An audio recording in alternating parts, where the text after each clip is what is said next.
Yo, c'est HR, ton chroniqueur. Alors aujourd'hui, je vais te parler d'un film, mais qui est plus en mode détente.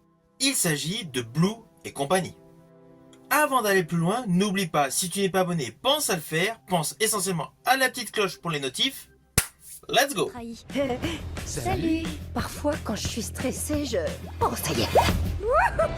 Ne le regarde pas dans les yeux. Je le regarde pas. Mon œil sait très bien que tu regardes. Oula. Comment je peux vous aider? Tu pourrais nous sauver tous. Tu es l'élu. Pour la énième fois, enfile un pantalon, c'est gênant pour tout le monde. Il faut se dépêcher. On va bien rigoler. On est devenus associés? Associés, n'allons pas trop vite quand même. Ah, Kiss. Non mais quelle idée de créer un ami invisible. Alors sur le fond, je vous le dis d'entrée de jeu, ce n'était pas du tout un film qui me hypait. Pourtant j'apprécie l'acteur Ryan Reynolds, c'est indéniable. J'ai vu pléthore de films dans lesquels il joue. Et j'attends impatiemment le prochain Deadpool. Mais là en fait, ce film, je l'ai vu par un concours de circonstances, en accompagnant plusieurs personnes. Et au final, j'ai apprécié ce film, c'est un bon divertissement. Bien évidemment, je vais vous dire pourquoi. Mais avant cela, voici le pitch de base. Alors l'histoire de ce film Blue et compagnie est assez simple. Nous avons une jeune adolescente, Bee, qui découvre un jour qu'elle peut voir les amis imaginaires de tout le monde. Oui, en principe de base, les enfants ne voient que leurs propres amis imaginaires. Mais là, elle a la particularité de voir ceux de tout le monde. Qui plus est, n'importe où. Évidemment, au sein de cette communauté d'amis imaginaires, il y a des amis imaginaires attachants, il y a des amis imaginaires totalement délaissés, et il y a principalement des amis imaginaires nostalgiques. Alors l'histoire a un petit côté rocambolesque, mais au final, à partir de ce postulat d'amis imaginaires, il y a une histoire d'enquête, de mystère, et essentiellement pour la jeune fille Bee, sauver l'ensemble de la communauté des amis imaginaires en essayant de leur retrouver un compagnon. Alors oui, il y a un côté vraiment magique dans le postulat du thème. Mais cela est parfaitement démontré dès la scène d'ouverture de ce film, où le cycle habituel de la Paramount nous est présenté sous forme de dessin d'enfants. Cependant, à la suite de ce cycle donc dessiné, juste le temps du générique, nous découvrons la jeunesse de la petite fille Bee, avec ses parents, avec les années qui passent. Et là justement, dans cette micro-capsule, accompagnée de la sublime musique de Giacchino, il y a de la mélancolie qui s'installe. D'où la parfaite alchimie entre côté enfant et côté mélancolique. C'est pour cela que le postulat de la jeune fille Bee, qui veut implicitement sauver la communauté des amis imaginaires, devient totalement cohérent. Alors vous me connaissez, forcément je ne veux pas du tout vous spoiler, je n'irai pas plus loin sur les lignes scénaristiques de ce film. Néanmoins, vers la fin de la vidéo, je ferai un petit point spoil, mais c'est plus par rapport à un détail visuel que j'ai particulièrement aimé. Sinon, rassurez-vous, je n'irai pas plus loin sur les détails scénaristiques. Alors c'est clair, ce n'est pas un film hyper compliqué à suivre. C'est un film très léger. Mais tout en étant léger, c'est un film doux et attachant. Je rajouterai que du début jusqu'à la fin, il y a un côté très mélancolique qui forcément va faire ressurgir au fond de chacun d'entre vous votre enfance.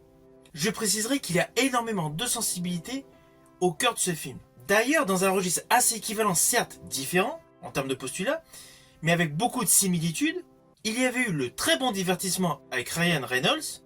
Il s'agit de Free Guy. C'est à toi d'être le gentil, Guy. Oh, je suis désolé. Oh non. Oh. Alors comme pour le film Free Guy, il y a beaucoup de côté bon enfant. Côté bon enfant où forcément l'imaginaire prend le dessus. Ah oui, vous allez me dire, à l'instar de Free Guy, vous allez découvrir de nombreux effets visuels. Tout ce qui est effets visuels, effets informatiques, CGI, FX est parfaitement maîtrisé et de très bonne qualité. Tout ce qui est effets numériques assure à l'ensemble du film un très joli spectacle. J'estime que c'est l'un des atouts principaux de ce film. Tous les effets visuels sont extrêmement bien travaillés, extrêmement bien édulcorés et ont un réalisme fou. D'ailleurs, ces effets contribuent également à permettre au film un côté plus sérieux, sur un sujet assez rigolo de base, l'histoire s'émancipe vers un côté beaucoup plus sérieux. Alors oui, il y a certains moments dans le film qui peuvent provoquer un certain décrochage pour les plus petits d'entre vous qui vous accompagneront. Car il y a moult détails, moult arcs narratifs qui se greffent sur l'histoire de base. Mais tout de suite, grâce aux effets numériques, on avance dans l'histoire et cela redevient fluide. Alors le plus étonnant de cette histoire, c'est le réalisateur. Le réalisateur n'est autre que John Krasinski, qui en plus d'être réalisateur est également acteur.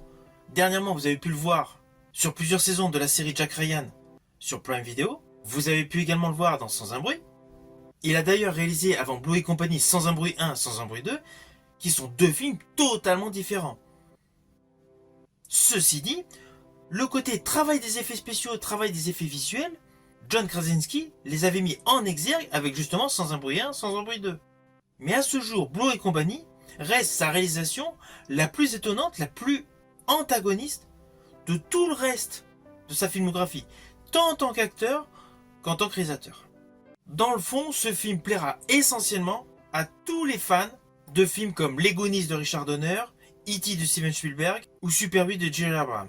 Alors oui, les trois films que je viens de citer sont radicalement différents en termes de conception. Mais le style de réalisation, le style d'histoire, le style d'alchimie enfant-adulte est dans la même lignée. C'est pour cela que ce film peut plaire aux grands et aux petits.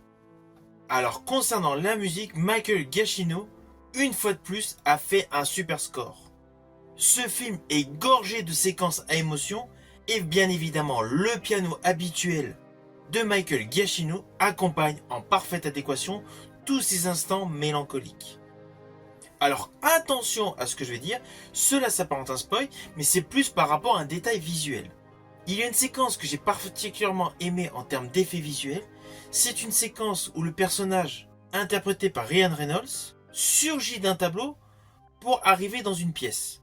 Cet effet visuel de la plage à la pièce, je l'ai trouvé parfaitement orchestré. Vous voyez, ce n'était pas du tout un spoil de folie.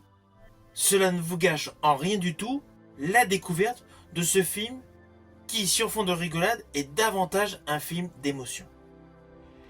Non mais quelle idée de créer un ami invisible.